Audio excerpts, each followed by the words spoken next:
Today's class we learn about brick masonry. Bricks നെ കുറിച്ച് നിങ്ങൾ പഠിച്ചായിരുന്നു. ഇനി brick masonry എന്താണെന്ന് നോക്കാം. Masonry is defined as construction of building units like brick, stone or concrete blocks bonded together with mortar. എന്താണ് masonry? Masonry is defined as construction of building units like brick, stone or concrete blocks bonded together with mortar.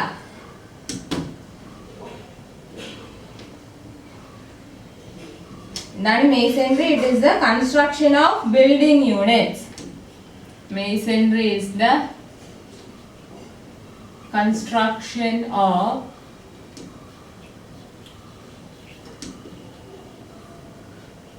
building units like brick, stone or concrete blocks, like brick, stone or concrete blocks bonded together with mortar.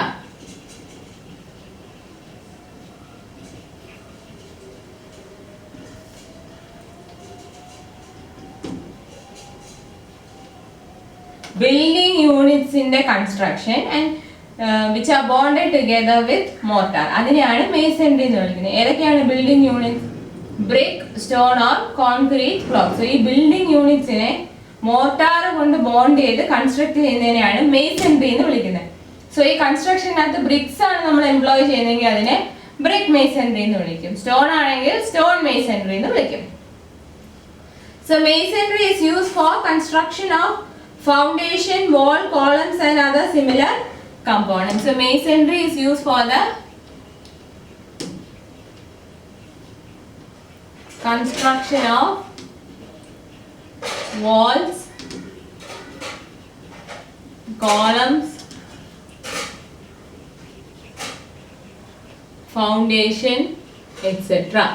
Walls അല്ലെങ്കിൽ columns അല്ലെങ്കിൽ foundation അല്ലെങ്കിൽ അതുപോലുള്ള ഏത് constructionനും നമ്മൾ masonry use ചെയ്യുന്നുണ്ട്. So masonry is used for the construction of foundation, wall, columns and other similar components. In case of dry masonry, no binding material is used. Masonry തന്നെ നമ്മൾ dry masonry ആണെങ്കിൽ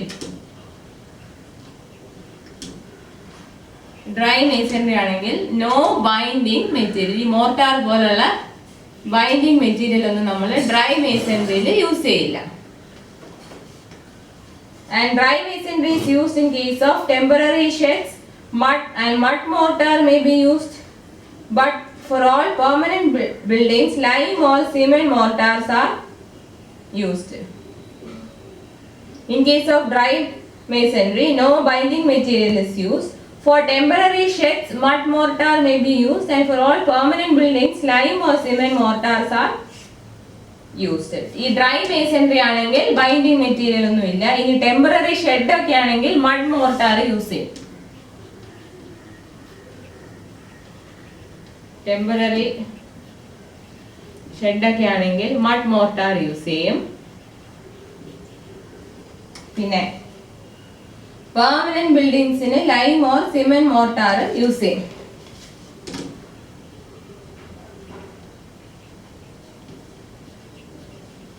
permanent ബിൽഡിങ്ങിന്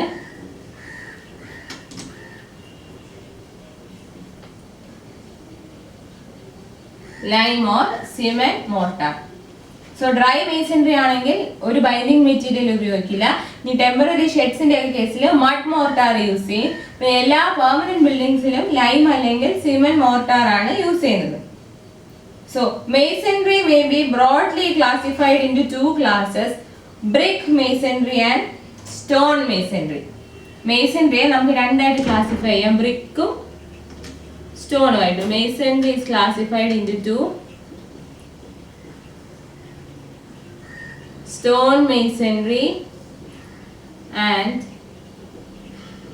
brick masonry.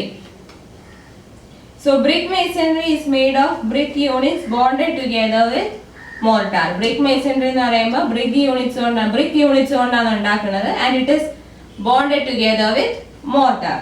The essential components of stone masonry are stone and mortar. Brick units ബ്രിക്കും മോർട്ടാറും. അതുപോലെ stone മേസൻട്രിക്ക് ആണെങ്കിൽ stone plus mortar. So സ്റ്റോണും മോർട്ടാറോടെ ചേർന്നാണ് stone മേസൻട്രിയിൽ വരുന്നത്. അതുപോലെ brick മേസൻട്രിയിൽ ബ്രിക്കും മോർട്ടാറും.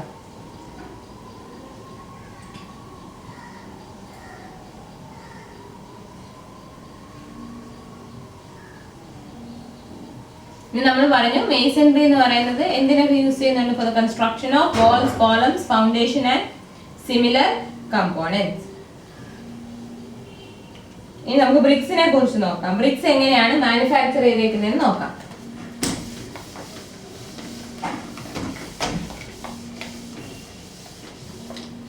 So bricks are manufactured by molding clay in rectangular blocks of uniform predetermined size, drying them and burning them in furnace. Bricks എങ്ങനെയാണ് ഉണ്ടാക്കുന്നത്? They are manufactured by molding clay in rectangular blocks of uniform predetermined size. നമുക്ക് അറിയാവുന്ന ഒരു uniform ആയിട്ടുള്ള ഒരു പ്രീഡിറ്റർമിൻ സൈസില് rectangular ബ്ലോക്സിന്റെ ഷേപ്പില് ക്ലേയെ mould ചെയ്തിട്ട് അതിനെ തന്നെ ഡ്രൈ ചെയ്തിട്ട് ഒരു ഫർണസിൽ ബേൺ ചെയ്തെടുക്കും. അങ്ങനെയാണ് ബ്രിക്സ് ഉണ്ടാക്കുന്നത്. ബ്രിക്സ് എങ്ങനെയാണ് ഉണ്ടാക്കുന്നത്? They are manufactured by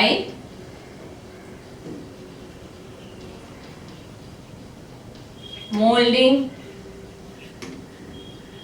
clay in rectangular blocks.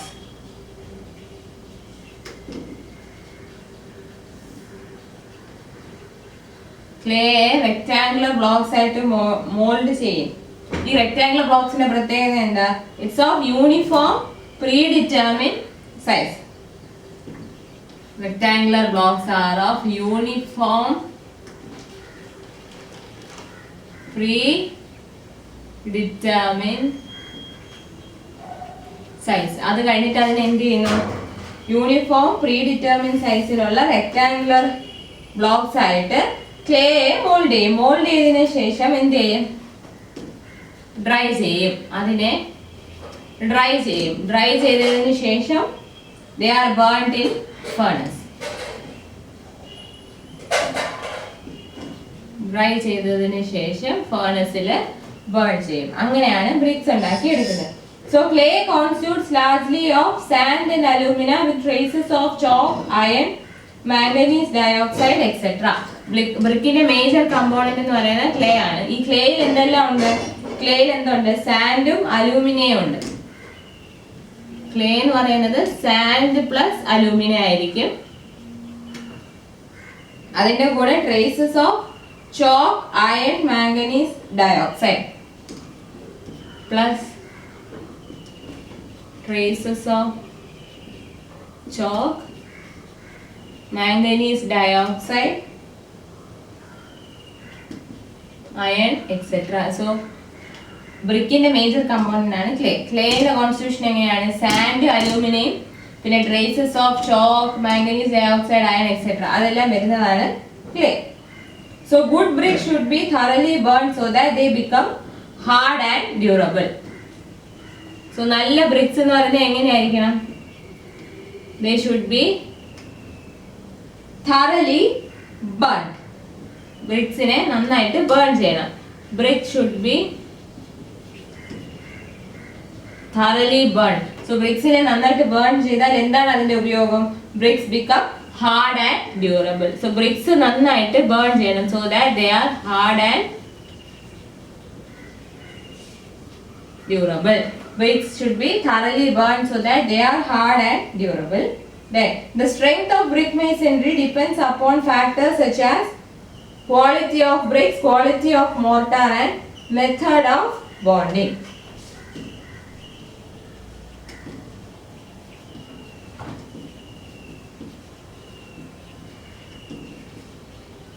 Brick മേസൻറിയുടെ സ്ട്രെങ്ത് എന്തിനെയൊക്കെ ഡിപ്പെൻഡ് ചെയ്യും?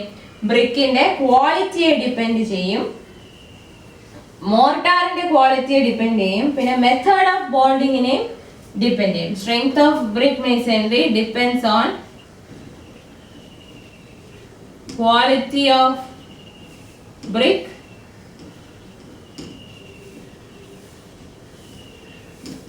quality of mortar and method of bonding.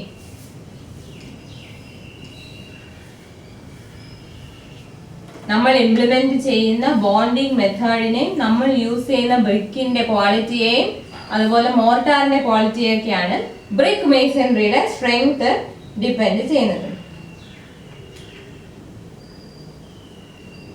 Unbonded വാൾ ആണെങ്കിൽ, അതായത് പ്രത്യേകിച്ച് ഒരു ബോണ്ടിങ് ഒന്നും ഇല്ലാത്ത വാൾ ആണ് കൺസ്ട്രക്ട് ചെയ്യുന്നതെങ്കിൽ നല്ല ബ്രിക്കും നല്ല ക്വാളിറ്റി മോർട്ടാർ യൂസ് ചെയ്താലും അതിന് സ്ട്രെങ്ത്തും സ്റ്റെബിലിറ്റിയും കുറവായിരിക്കും. And brick masonry is preferred over other types of masonry due to the following reasons. എന്താണെന്ന് നോക്കാം. സാധാരണ നമ്മൾ ബ്രിക്ക് മേസൺറി ആണ് വേറെ ടൈപ്പ് ഓഫ് മേസൺറിയെക്കാളും പ്രിഫർ ചെയ്യുന്നത്. അതെന്തുകൊണ്ടാണെന്ന് നോക്കാം. Reasons for using brick masonry. Brick masonry ബാക്കിയുള്ള മേസൺറികളെ അപേക്ഷിച്ച് ബ്രിക്ക് മേസൺറി കൂടുതലായിട്ട് യൂസ് ചെയ്യാനുള്ള കാരണങ്ങൾ എന്താണെന്ന് നോക്കാം. First is bricks are of uniform size and shape. Standard sizes of common building bricks is 190 by 90 by 90 mm and they can be laid in any definite pattern. First advantage അല്ലെങ്കിൽ first reason for choosing brick masonry എന്താണ്? bricks are of uniform size and shape. bricks എന്ന് പറയുന്നത് uniform സൈസിലും ഷേപ്പിലുമാണ്. സാധാ use ചെയ്യുന്ന size എന്ന് പറയുന്നത് 190 by 90 by 90 mm, that is 19 by 9 by 9 centimeter, and also brick can be laid in any definite pattern. Can be laid in any definite pattern. ബ്രിക്സിന് uniform സൈസും ഷേപ്പും ആണ്. അതിന്റെ യൂഷ്വൽ നമ്മൾ യൂസ് ചെയ്യുന്ന ബ്രിക്കിന്റെ സൈസ് എന്ന് പറയുന്നത് 190 by 90 by 90 mm. അതോടൊപ്പം തന്നെ ബ്രിക്കിനെ നമുക്ക് ഏത് ഡെഫിനിറ്റ് പാറ്റേണിലും ലേ ചെയ്യാൻ പറ്റും. So this is one of the reasons for using brick masonry. Second reason is brick units are light in weight and small in size. Brick units എന്ന് പറയുന്നത് ലൈറ്റ് വെയിറ്റും ആണ്. Light weight and small size. Brick units എന്ന് പറയുന്നത് വെയിറ്റും കുറവാണ് സൈസും കുറവാണ്.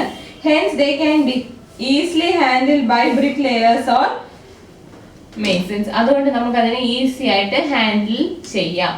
മേസൺസിനോ ബ്രിക്ക് ലേയേഴ്സിനോ അത് എളുപ്പത്തിൽ ഹാൻഡിൽ ചെയ്യാൻ സാധിക്കും. ബ്രിക്ക് യൂണിറ്റ്സ് എന്ന് പറയുന്നത് ലൈറ്റ് വെയിറ്റും സ്മോൾ സൈസും ആയതുകൊണ്ട് ഈസിലി ഹാൻഡിൽഡ് ആണ്.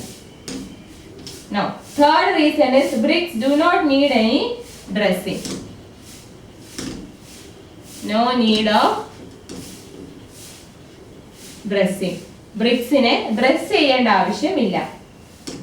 And the last reason is art of bricklaying is easy. Art of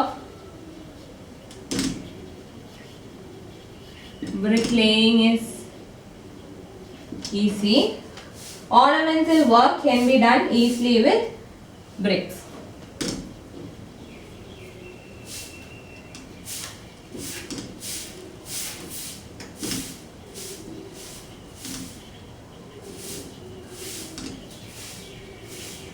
ബ്രിക്ക്ലേയിങ് art എന്ന് പറയുന്നത് വളരെ എളുപ്പമാണ്. അതുപോലെ നമുക്ക് ബ്രിക്സിനകത്ത് ഓർണമെന്റൽ വർക്ക്സ് ചെയ്യാനും എളുപ്പമാണ്. So these are the reasons for using brick masonry. ബ്രിക്കിന്റെ സൈസ് യൂണിഫോം ആണ്, അതിന് ഷേപ്പും യൂണിഫോം ആണ്. നമ്മൾ സാധാരണ യൂസ് ചെയ്യുന്ന ബ്രിക്ക് എന്ന് പറയുന്നത് 190 by 90 by 90 mm. പിന്നെ brick can be laid in any definite pattern. നമുക്ക് ഏത് ഡെഫിനിറ്റ് പാറ്റേണിലും ബ്രിക്സ് ലേ ചെയ്യാം. Bricks are light weight and small size. ബ്രിക്സിന്റെ വെയിറ്റും കുറവാണ് സൈസും കുറവാണ്. ബ്രിക്സിനെ നമ്മൾ പ്രത്യേകിച്ച് ഡ്രസ് ചെയ്യേണ്ട ആവശ്യമില്ല. ബ്രിക്സിനെ അതുപോലെ തന്നെ നമുക്ക് യൂസ് ചെയ്യാം. Then art of brick laying is easy. Brick lay ചെയ്യുന്ന പ്രോസസ് എന്ന് പറയുന്നത് വളരെ എളുപ്പമാണ്. അതുപോലെ തന്നെ എന്തെങ്കിലും ഓർണമെന്റൽ വർക്ക്സ് ചെയ്യണമെന്നുണ്ടെങ്കിലും ബ്രിക്സിൽ നമുക്ക് എളുപ്പത്തിൽ ചെയ്തെടുക്കാൻ സാധിക്കും. And so these are the reasons for using brick masonry.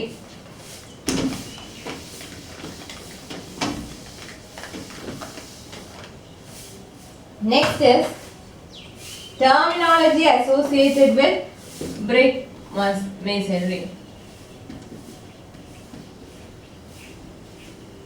Brick masonry യിൽ വരുന്ന കുറച്ച് ടേംസ് എന്താണെന്ന് നോക്കാം. First is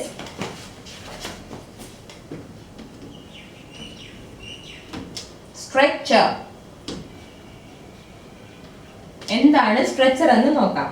A structure is the long face of the brick, and a course of bricks in which all bricks are laid in stretchers on facing is known as stretcher course or stretching course. Stretcher എന്ന് പറഞ്ഞാൽ it is the long face of the brick. Long face of the brick. അതായത് 19 by 9 cm വരുന്നതാണ്. 19 cm by 9 cm വരുന്നതാണ് stretcher എന്ന് പറയുന്നത്. ഒരു brick എന്ന് പറയുമ്പോൾ ഇങ്ങനെ.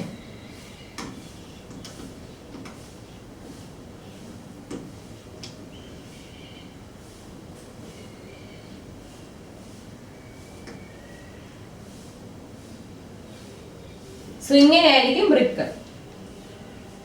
ഇത് 19 cm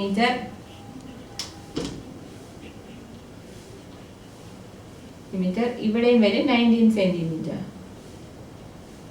സോ ബ്രിക്കിന്റെ ഈ ലോങ് ഫേസ്, ഈ ഫേസ് ഇതാണ് 19 cm by 9 cm വരുന്ന ഫേസ് ആണ് സ്ട്രക്ചർ എന്ന് പറയുന്നത്. ഇനി നമ്മള് a course of bricks in which all bricks are laid as stretchers on facing is known as stretcher course or stretching course. Stretcher അല്ലെങ്കിൽ stretching course എന്ന് പറയും.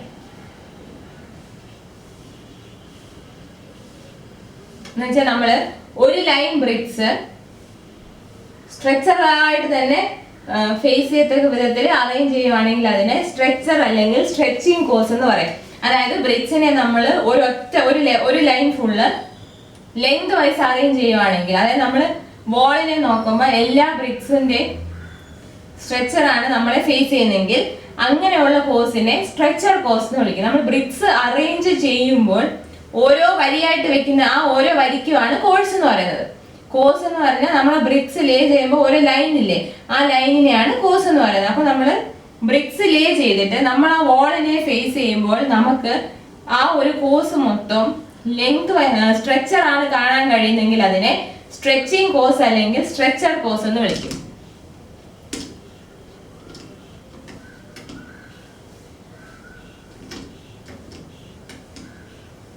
ഇങ്ങനെ നമ്മൾ ലെങ്ത് വൈസ് തന്നെ നമ്മൾ വാൾ നേരെ നോക്കുമ്പോൾ ഇങ്ങനെയാണ് കാണുന്നതെങ്കിൽ, അതായത് ഒരു ലെയർ മൊത്തം ലെങ്ത് വൈസ് അറേഞ്ച് ചെയ്ത് സ്ട്രെച്ചർ ആയിട്ടാണ് അറേഞ്ച് ചെയ്തിരിക്കുന്നതെങ്കിൽ അതിനെ സ്ട്രെച്ചർ ഓർ സ്ട്രെച്ചിങ് കോഴ്സ് എന്ന് വിളിക്കും.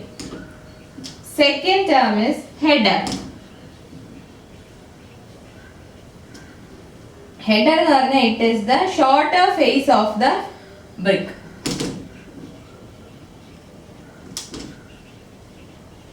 ഷോർട്ടർ ഫേസ് ഓഫ് ബ്രിക്ക്, അതായത് 9 cm by 9 cm. 9 cm by 9 cm അതാണ് ഹെഡർ. അതുപോലെ തന്നെ നമ്മൾ ഒരു കോഴ്സിൽ മൊത്തം ഒരു കോഴ്സ് ഓഫ് ബ്രിക്സ് എടുത്തു കഴിഞ്ഞാൽ അതിൽ മൊത്തം ഹെഡർ ആണ് ഫേസ് ചെയ്യുന്നതെങ്കിൽ, ബ്രിക്സിനെ ഫേസ് ചെയ്യുമ്പോൾ ഹെഡർ ആയിട്ടാണ് വരുന്നതെങ്കിൽ അതിനെ header course or heading course എന്ന് വിളിക്കും. Header or heading course.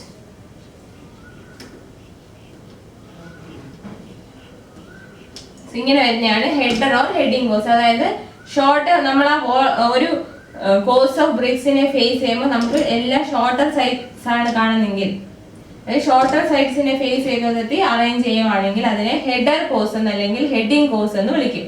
Stretcher course or stretching course length vice ആണ് ഒരു മൊത്തം കോഴ്സിലും ബ്രിക്സ് ലേ ചെയ്തിട്ടുണ്ടെങ്കിൽ അതിനെ സ്ട്രെച്ചർ ഓർ സ്ട്രെച്ചിങ് കോഴ്സ് എന്നും, ഷോർട്ടർ ഫേസ് വരത്തക്ക വിധത്തിലാണ് ലേ ചെയ്യുന്നതെങ്കിൽ ഹെഡർ ഓർ ഹെഡിങ് കോഴ്സ് എന്ന് വിളിക്കും.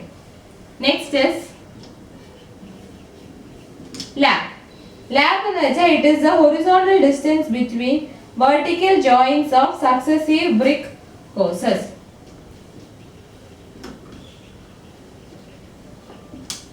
Lap is the horizontal distance between vertical joints of successive courses. നമ്മൾ വെക്കുന്ന ഓരോ ലെയറിനെയാണ് കോഴ്സ് എന്ന് വിളിക്കുന്നത്. അപ്പം അഡ്ജസന്റ് ലെയേഴ്സിന്റെ വെർട്ടിക്കൽ ജോയിന്റ്സ് തമ്മിലുള്ള ഹൊറിസോണ്ടൽ ഡിസ്റ്റൻസ് എടുക്കുകയാണെങ്കിൽ അതിനെ ലാപ്പ് എന്ന് വിളിക്കും. അഡ്ജസന്റ് ലെയേഴ്സിലെ അല്ലെങ്കിൽ അഡ്ജസന്റ് കോഴ്സസിലെ വെർട്ടിക്കൽ ജോയിന്റ്സ് തമ്മിലുള്ള ഹൊറിസോണ്ടൽ ഡിസ്റ്റൻസ് അതിനെയാണ് ലാപ്പ് എന്ന് വിളിക്കുന്നത്. Next is perpend.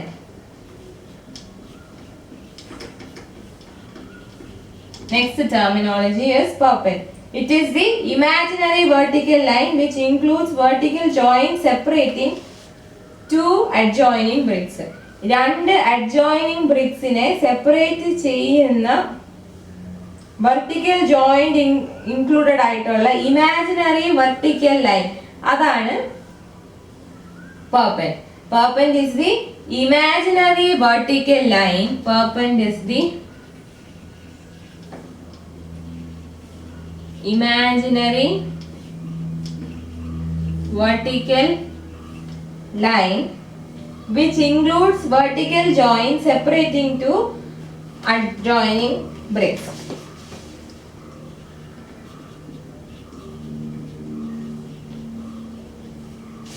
Which includes vertical joint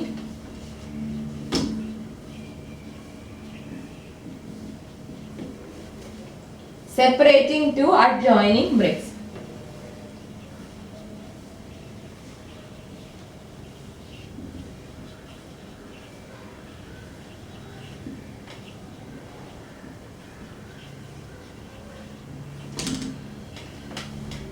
imaginary vertical perpend എന്ന് പറയുന്നത് ഒരു ഇമാജിനറി വെർട്ടിക്കൽ ലൈൻ ആണ് which includes the vertical joint separating two adjoining BRICS.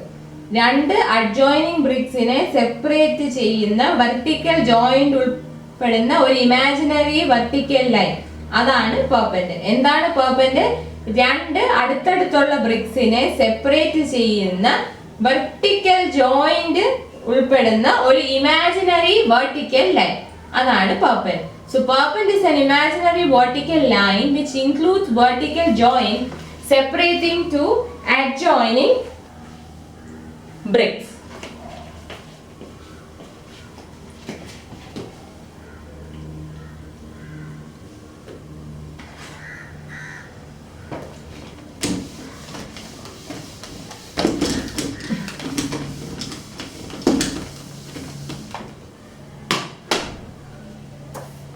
Next is bed.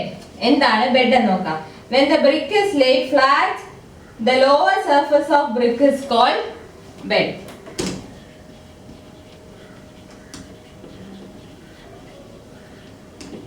Lower surface of brick when laid flat. നമ്മൾ brick flat ആയിട്ട് ലേ ചെയ്യുമ്പോൾ അതിന്റെ lower സർഫസിനെയാണ് bed എന്ന് വിളിക്കുന്നത്. So what is A bed? When the brick is laid flat, the lower surface of brick is called bed. Next is arras. Arras എന്താണെന്ന് നോക്കാം. It is the edge of a brick. Arras is the edge of a ഒരു ബ്രിക്കിന്റെ എഡ്ജിനെയാണ് arras എന്ന് വിളിക്കുന്നത്.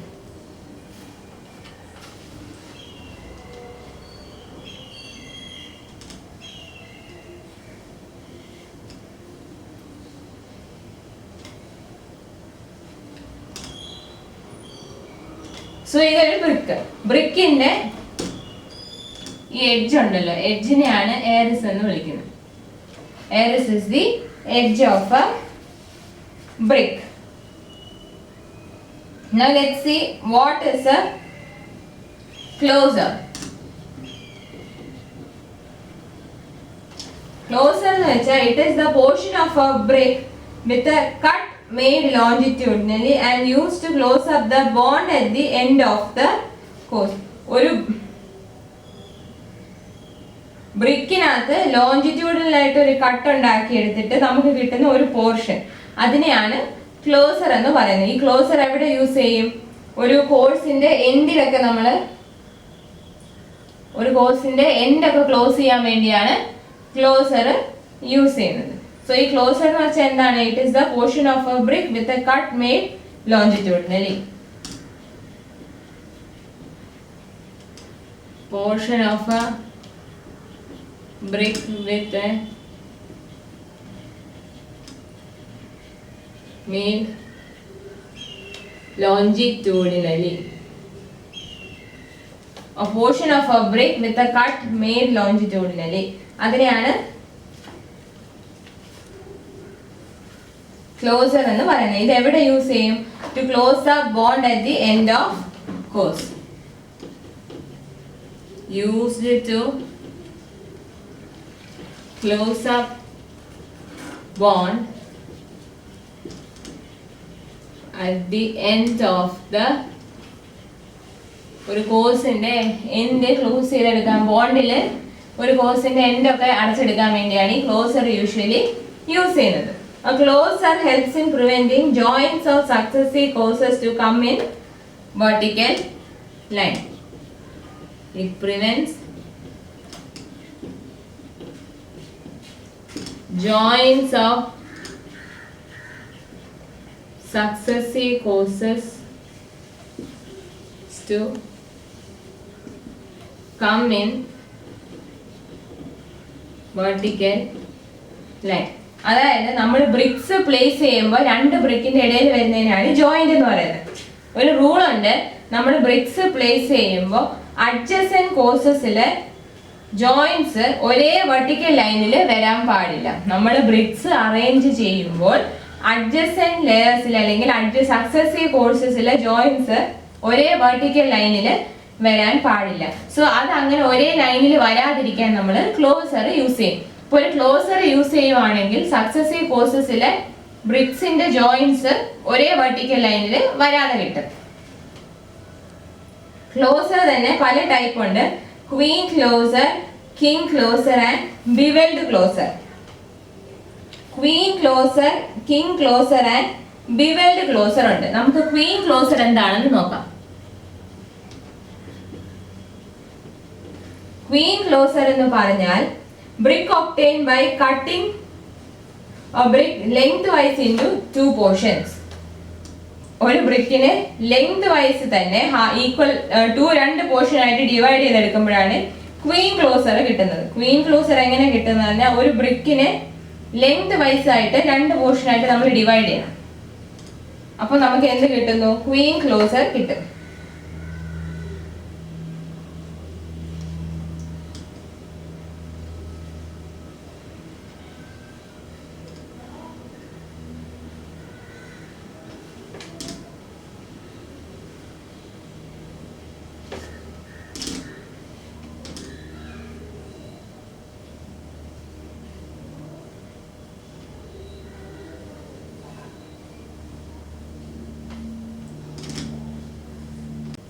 ഒരു ബ്രിക്കിനെ lengthwise രണ്ട് portion ആയിട്ട് cut ചെയ്യുമ്പോൾ കിട്ടുന്നതാണ് ക്വീൻ ക്ലോസർ. ലെങ്ത് വൈസ് രണ്ട് ഹാഫ് ആയിട്ട് കട്ട് ചെയ്തെടുക്കുമ്പോൾ queen closer. Queen closer. Next is king closer.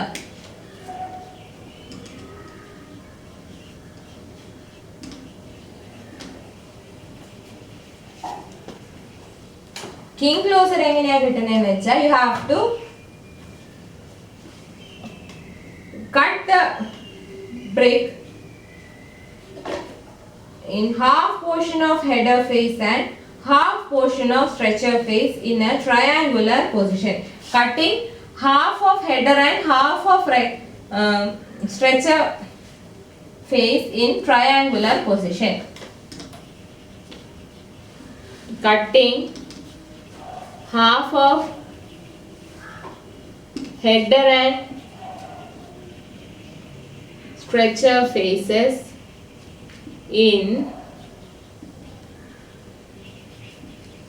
triangular position. ഒരു ട്രയാങ്കുലർ പൊസിഷനിൽ ഹെഡറിന്റെയും സ്ട്രെച്ചറിന്റെയും ഹാഫ് കട്ട് ചെയ്യുമ്പോഴാണ് എന്ത് കിട്ടുന്നത്? കിങ് ക്ലോസർ കിട്ടും. That is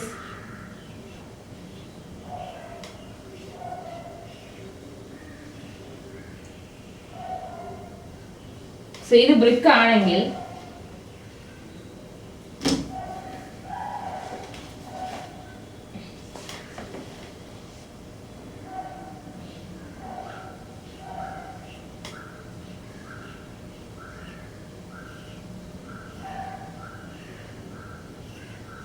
ബ്രിക്ക് ഇങ്ങനെ ഇരിക്കുവാണെങ്കിൽ നമ്മൾ എങ്ങനെ കട്ട് ചെയ്യണം? ഇങ്ങനെ ട്രയാങ്കുലർ പോർഷൻ ആയിട്ട് കട്ട് ചെയ്തെടുക്കുമ്പോൾ കിട്ടുന്നതാണ് എന്ത്? Cutting a brick with half of header and half of stretcher facing triangular. സ്ട്രെച്ചറിന്റെ ഹാഫും ഹെഡറിന്റെ ഹാഫും ട്രയാങ്കുലർ പൊസിഷനിൽ കട്ട് ചെയ്തെടുക്കുമ്പോൾ നമുക്ക് എന്ത് കിട്ടുന്നു? കിങ് ക്ലോസർ കിട്ടും. സ്ട്രെച്ചറിന്റെയും ഹെഡറിന്റെയും ഹാഫ് എടുത്ത് ഹാഫ് കട്ട് ചെയ്യണം, എന്നിട്ട് ഒരു ട്രയാങ്കുലർ പൊസിഷനിൽ കട്ട് ചെയ്തെടുക്കണം. അങ്ങനെയാണ് നമുക്ക് കിങ് ക്ലോസർ കിട്ടുന്നത്. വേറൊരു ടൈപ്പ് ഓഫ് ക്ലോസർ എന്ന് പറഞ്ഞാൽ ബിവെൽഡ് ക്ലോസർ.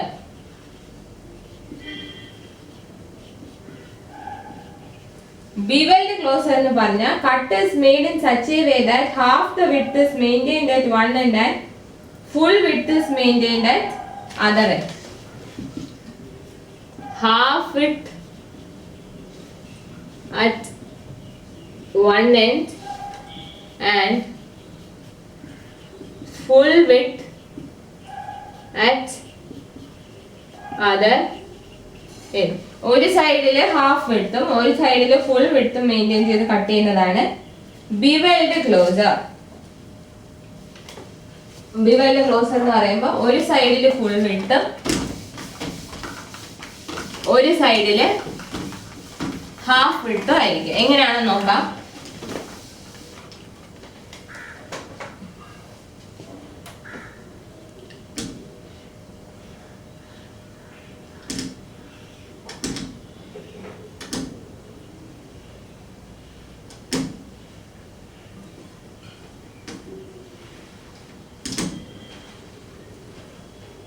നമുക്ക് ബിവെൽഡ് ക്ലോസർ ആയിട്ട് കട്ട് ചെയ്യണം.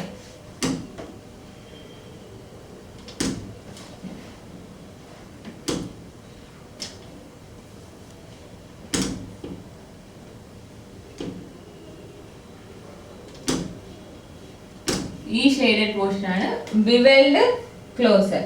ഒരു സൈഡില് ഹാഫ് വിഡ്ത്തും ഒരു സൈഡില് ഫുൾ വിഡ്ത്തും വരും. സോ അതാണ്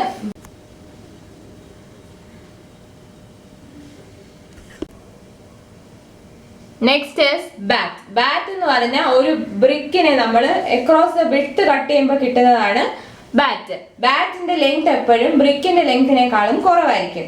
പക്ഷെ നമ്മൾ ലെങ്ത് ചെക്ക് ചെയ്യുമ്പോൾ ബ്രിക്കിന്റെ ലെങ്തിന്റെ ഹാഫ് ഉണ്ട് ബാറ്റിന്റെ ലെങ്ത് എങ്കിൽ അതിനെ ഹാഫ് ബാറ്റ് എന്നും, ബ്രിക്കിന്റെ ലെങ്തിന്റെ 3/4 ആണ് ബാറ്റിന്റെ ലെങ്ത് എങ്കിൽ അതിനെ 3/4 ബാറ്റ് എന്നും വിളിക്കും. As shown in figure. ഫിഗറിൽ മനസ്സിലാവും, ഫിഗർ നോക്കിയാൽ മനസ്സിലാവും ബ്രിക്കിനെ വിഡ്ത്ത് വൈസ് കട്ട് ചെയ്തെടുക്കുന്നു. അക്രോസ് ദ വിഡ്ത്ത് കട്ട് ചെയ്തെടുക്കുമ്പോൾ നമുക്ക് ബാറ്റ് കിട്ടും. അത് ബാറ്റിന്റെ. നെക്സ്റ്റ് ടൂത്തിങ്. ടൂത്തിങ് എന്ന് വെച്ചാൽ നമ്മൾ ചില സമയം വാൾസ് ഒക്കെ പ്രൊജക്ഷൻസ് വെച്ചിട്ട് കൺസ്ട്രക്ട് ചെയ്ത് നിർത്തും. പ്രൊജക്ഷൻസ് എങ്ങനെയായിരിക്കും? ഓൾട്ടർനേറ്റ് കോഴ്സസിൽ, അതായത് alternate layers of BRICS project ചെയ്യുന്ന വിധത്തിൽ വാൾസിനെ കൺസ്ട്രക്ട് ചെയ്ത് നിർത്തും. അങ്ങനെയുള്ളതിനെയാണ് നമ്മൾ ടൂത്തിങ് എന്ന് വിളിക്കുന്നത്. Alternate course at the end projects. ഈ ടൂത്തിങ് പ്രൊവൈഡ് ചെയ്യുന്ന എപ്പോഴാണെന്ന് വെച്ചാൽ ഒരു പ്രോപ്പർ ബോണ്ടിങ് കൊടുക്കേണ്ട സമയത്തും, പിന്നെ ഇൻ ഫ്യൂച്ചർ നമ്മൾ ആ വാളിനെ ഹൊറിസോണ്ടലി എക്സ്റ്റെൻഡ് ചെയ്യുമെന്നുണ്ടെങ്കിൽ ടൂത്തിങ് നമുക്ക് പ്രൊവൈഡ് ചെയ്യാം. Next is ക്വൈൻ. ക്വൈൻ എന്താണെന്ന് വെച്ചാൽ it is the corner or external angle in face side of wall. Quoin എന്ന് പറഞ്ഞാൽ it is the corner or external angle in the face side. ഒരു വാളിന്റെ ഫേസ് സൈഡിൽ വരുന്ന കോർണർ അല്ലെങ്കിൽ എക്സ്റ്റേണൽ ആംഗിൾ. സോ ഒരു വാളിന്റെ കോർണറിൽ വരുന്ന ബ്രിക്കിനെ ക്വൈൻ ബ്രിക്ക് എന്നും, അവിടെ ഒരു ഹെഡർ ആണ് വരുന്നെങ്കിൽ ക്വൈൻ ഹെഡർ എന്നും, അവിടെ ഒരു സ്ട്രെച്ചർ ആണ് വരുന്നെങ്കിൽ ക്വൈൻ സ്ട്രെച്ചർ എന്നും വിളിക്കും. So quoin brick, quoin header and quoin stretcher എന്ന് പറയുന്നത് ഒരു വാളിന്റെ കോർണറിൽ വരുന്നതാണ്. So these are the terminologies used in brick masonry. Stretcher, header, lap, perpen, bed, closer, bat, toothing, quine and eris.